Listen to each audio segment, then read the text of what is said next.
Number 1. Stop eating when you feel full. This is something most people won't, or don't, do. Especially those that are in the clean plate club and don't like to leave extra or leftover food on their plates.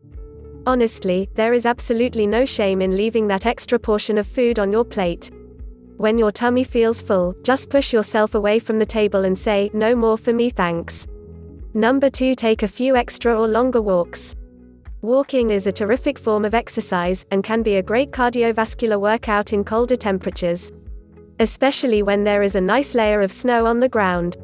Next time you go to let your dog out to do their bathroom business, why not slip on your coat and shoes, grab their leash and take them for a walk around the block, or down a few blocks. Fido will love you for it, and you will be making yourself a healthier you by doing it as well. Number 3. Don't count calories incessantly. This is unnecessary and will drive your loved ones crazy, and yourself too. Let's face it, there's enough stressor around the holidays to worry about. Gaining an extra few pounds should be the least of your troubles. The best thing you can do if you are already dieting is to watch not what you eat, but how much of it you are eating, instead of trying to keep track of your caloric intake. Unless of course you are on a strict diet and need to avoid things that contain higher carbohydrates, sugars, etc. In this case, you would obviously want to avoid eating things like potatoes, breads, cookies, candies, cakes, etc. Number 4. Use reduced fat, sugar substitutes, or fat-free ingredients in your recipes. Lots of people complain that fat-free or reduced fat ingredients change the flavor of their favorite recipes, and not in a good way. But, in all reality, there is barely a hint of difference in flavor. In fact, if one did not have the knowledge that normal ingredients such as sour cream had been replaced with a fat-free or reduced fat substitute, you would never hear a peep about the taste. When replacing sugar such as pure cane sugar with a substitute such as Splendor, Equal, or the like, you may notice a taste difference. So, in this case, if you have picky family members, simply make 2 versions of the same dessert or snacks and let your family opt for their own choice. Number 5. Eat one big meal instead of continuous snacking or smaller meals.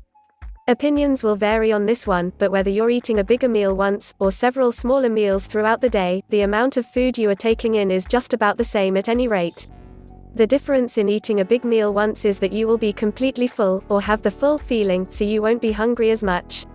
And do not think you can have your 3 square meals a day and then add a couple of more to the mix. That will most definitely pack on the unwanted pounds. Remember to always eat in moderation and keep in mind the full feeling. When you are getting full, stop eating. Number 6. Know your eating boundaries and don't cross them. This tip is especially important if you are already dieting or trying to lose weight. You know better than Aunt Betty what you can eat. Even though her homemade pound cake might taste wonderful, you may want to not opt for seconds if you are on a strict diet. Many people like to splurge around the holiday season, but it's all a matter of willpower really. If you just can't help yourself and must have some of Uncle Fred's ambrosia salad, then take a smaller than normal portion of it.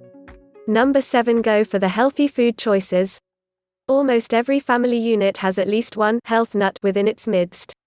If there are healthy food choices available, then eat more of the plain fruits and vegetables instead of the pies, cakes and cookies in the holiday spread. Remember too that extra dips can help pack on the pounds. Don't be afraid to ask what the dips are made from, so you can make a more informed judgment on whether or not you can enjoy them. Also, you can always bring healthier food dips for fruits and veggies with you, such as yogurt or reduced calorie veggie dips that are sold at most major grocery stores before the big get-together. Number 8. Eat in moderation with smaller portions. As discussed earlier, take smaller portions of all those calorie-packed goodies.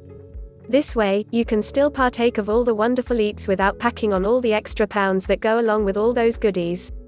And remember too to balance out the bad foods, or those that are packed with sugars and carbohydrates, with good foods such as plain fruits and vegetables. Number 9. Drink in moderation. No, this is not an advertisement for drinking and driving, even though you should always have a designated driver if you plan on drinking more than the legal limit of course, or anything at all due to cold, icy roads. Rather, many holiday drinks are packed with extra sugars, so watch how much of the good old eggnog you drink. This goes for either alcoholic and non-alcoholic beverages. Water is always a great choice, or non-sweetened tea or coffee. There too, is also diet soda pop if you are a soda drinker. Number 10. Substitute whole grains in lieu of higher carbohydrate-filled grains. Try to steer clear of white breads, sugary cakes, potatoes, cookies, or anything else that you believe to have a high carbohydrate count. These can put a lot of weight on you quickly and is why many diets try to steer clear of these carb-laden monoliths. Go for the whole wheat, multi-grain, sugar substitute holiday food choices. Sure, it's not the same as loading up on all the bad-for-you foods, but you'll be glad you did when January rolls around. Number 11. No eating after 7 p.m. This can be extremely difficult to do, especially when most holiday get-togethers happen after 7 o'clock. If this is the case, then you should eat before you go to the holiday bash. Most foods are not properly burned off if eaten after 7 o'clock p.m., so it's best if you eat long before this time rolls around. However, you can eat something healthy such as fruits or vegetables minus the fatty dips if you really need to snack on something. Number 12. Drink more liquids than eating. Drinking more liquids will fool your body into believing it is full. Therefore, you can drink lots of water, unsweetened tea or coffee, diet sodas, low-calorie fruit smoothies or soft drinks, non-carbonated, etc. without feeling the guilt of overeating.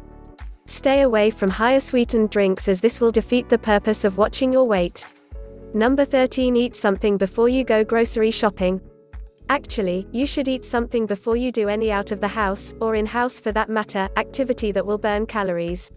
But, the main reason for going grocery shopping on a full stomach is that you will be less inclined to purchase all those fattening junk foods because you are not hungry, so you aren't tempted by those types of food choices. You will be able to stay on track and only purchase those things you need from the grocery store instead of packing your cart with weight-packing foods. Number 14. Plan an outdoor activity. Depending on the region you live in, whether the weather is warmer or colder, plan on doing something outdoors. This can be something you do by yourself, with family, or friends that doesn't involve any eating. Things like cutting down your own Christmas tree, shopping for gifts, either last minute or not, walking through the park. You may want to do this with someone or a group of someones for safety reasons, going sledding, skiing, skating, playing some backyard football, collecting pine cones and creating some simple bird feeders with bird seed and peanut butter, and any other activities you can think up. Try to do one thing each week to replace a day of exercise or workout that you would normally do to keep things interesting and everyone in the holiday spirit. Number 15. No healthy food choices? Bring some. Cutting up vegetables or fruits to create a holiday health tray can be a nice change of pace for your friends or family. Why not try brining some healthy holiday cheer at your next get-together? Chances are, someone else in your extended friends or family network are trying to watch their waists too and would appreciate having a healthier than normal food choice. Even if that isn't the case, you are still saving yourself tons of workout time later once all those extra caloric fatty foods are attaching themselves to your waistline.